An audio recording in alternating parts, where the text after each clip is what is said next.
The BMW K1600 GT. It is one of the only six-cylinder motorcycles, 160 horsepower. Think of this as a super tourer, single-sided swing arm, magnificent BMW engine, seat looks wonderful, really interesting design here, and you have a ton of wind protection. Just to show you what I mean, you're literally cocooned here.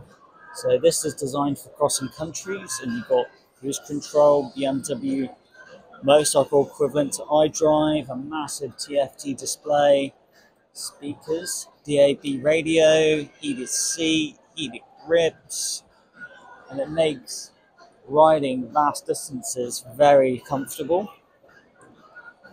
Keyless start, different buttons here to change the radios,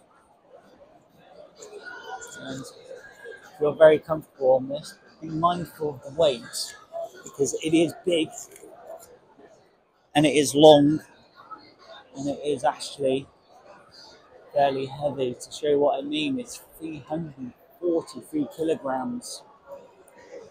But BMW have done a lot of good work in the balance of the motorcycle. Powerful brakes and big panniers.